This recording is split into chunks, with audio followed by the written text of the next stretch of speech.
میں نے ان سے سوال پوچھا کہ اللہ تعالیٰ سے بات منوانے کا بہترین طریقہ کیا ہے؟ وہ مسکرائے، قبلہ رو ہوئے اور پاؤں لپیٹے رانیں طے کی، اپنے جسم کا سارا بوجھ رانوں پر شفٹ کیا اور مجھ سے پوچھا تمہیں اللہ سے کیا چاہیے؟ ہم دونوں اس وقت جنگل میں بیٹھے تھے، گرمی کا موسم تھا، سانس تک لینا مشکل تھا اور ہمارے اوپر درختوں کے پتے تھے اور ان پتوں سے پرے گرم پگھلتا ہوا سورج تھا۔ میں نے مسکرا کر عرض کیا کہ اگر بادل آ جائیں تو ذرا سی ٹھنڈی ہوائیں چلنے لگیں تو موسم اچھا ہو جائے گا۔ وہ ہنسے اور آہستہ سے بولے لو دیکھو۔ وہ اس کے بعد بیٹھے بیٹھے رکوع میں جھکے اور پنجابی زبان میں دعا کرنے لگے، اللہ جی کاکے کی دعا قبول کر لے، اللہ جی ہماری سن لے۔ وہ دعا کرتے جاتے اور روتے جاتے۔ پہلے ان کی پلکیں گیلی ہوئیں، پھر ان کے منہ سے سسکیوں کی آوازیں آئیں اور پھر ان کی آنکھیں چھم چھم برسنے لگیں۔ وہ بری طرح سے رو رہے تھے۔ میں ان کی حالت دیکھ کر پریشان سا ہو گیا۔ میں نے زندگی میں بے شمار لوگوں کو روتے دیکھا ہے، لیکن ان کا رونا عجیب تھا۔ وہ ایک خاص ردھم میں رو رہے تھے، منہ سے سسکی نکلتی تھی اور پھر آنکھیں برستی تھیں۔ میں پریشان اور خوف کے ملے جلے تاثرات کے ساتھ انہیں دیکھ رہا تھا۔ وہ دعا کرتے جاتے تھے، روتے جاتے تھے اور سسکیاں بھرتے جاتے تھے۔ میں نے پھر وہاں ایک عجیب سا منظر دیکھا کہ مجھے ہوا ٹھنڈی ہوتی ہوئی محسوس ہوئی۔ آسمان پر اسی طرح سے گرم سورج چمک رہا تھا، لیکن جنگل کی ہوا میں خنکی بڑھتی جا رہی تھی۔ میری پیشانی، سر اور گردن کا پسینہ خشک ہو گیا۔ میرے سینے اور کمر پر رینگتے ہوئے قطرے بھی غائب ہو گئے۔ میں ٹھنڈی ہوا محسوس کر رہا تھا اور حیران ہو رہا تھا۔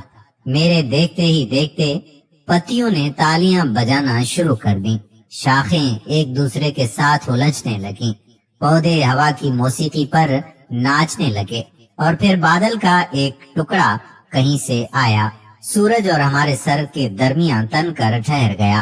وہ رکے، دعا کے لیے ہاتھ اٹھائے اور شکر ادا کرنے لگے۔ وہ دیر تک اللہ جی آپ کا بہت شکریہ، اللہ جی آپ کا بہت شکر ہے، اللہ جی آپ کی بہت مہربانی ہے کہتے رہے۔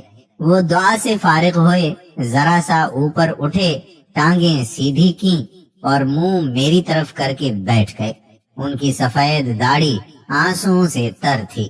انہوں نے کندھے سے رومال اتارا، داڑھی خشک کی اور پھر بولے دیکھ لو، اللہ نے اپنے دونوں بندوں کی بات مان لی۔ میں نے ان کا ہاتھ پکڑا، چوما، پھر عرض کیا کہ بابا جی لیکن اللہ سے بات منوانے کا فارمولہ کیا ہے؟ اللہ کب، کیسے اور کیا مانتا ہے؟ وہ مسکرائے، شہادت کی دونوں انگلیاں آنکھوں پر رکھی اور پھر بولے یہ دونوں آنکھیں فارمولہ ہیں۔ میں خاموشی سے ان کی طرف دیکھتا رہا۔ وہ بولے میں نے یہ فارمولہ اپنی ماں سے سیکھا۔ میں بچپن میں جب بھی کوئی بات منوانا چاہتا تھا تو میں رونے لگتا تھا۔ ماں سے رونا برداشت نہیں ہوتا تھا، وہ تڑپ اٹھتی تھی، وہ مجھے گود میں بھی اٹھا لیتی تھی، مجھے چومتی بھی تھی، میری آنکھیں بھی صاف کرتی تھی اور میری خواہش اور میری ضرورت بھی پوری کرتی تھی۔ میں ماں کی اس کمزوری کا جی بھر کے فائدہ اٹھاتا تھا۔ میں رو رو کر اسے اپنی پسند کے کھانے بھی بنواتا تھا، اس سے نئے نئے کپڑے اور نئے نئے جوتے بھی لے لیتا تھا اور کھیلنے کے لیے گھر سے باہر بھیجا جاتا تھا۔ وہ رکے اور پھر آہستہ سے بولے جب میں مولوی صاحب سے قرآن مجید پڑھتا تھا تو مولوی صاحب نے ایک دن فرمایا کہ اللہ تعالیٰ انسان سے 70 ماؤں سے بھی زیادہ پیار کرتا ہے۔ یہ فقرہ سیدھا میرے دل میں لگا اور میں نے سوچا کہ میں رو کر اپنی ایک ماں سے سب کچھ منوا لیتا ہوں، اللہ اگر مجھ سے 70 ماؤں جتنی محبت کرتا ہے تو پھر میں رو رو کر اس سے کیا کیا نہیں منوا سکتا۔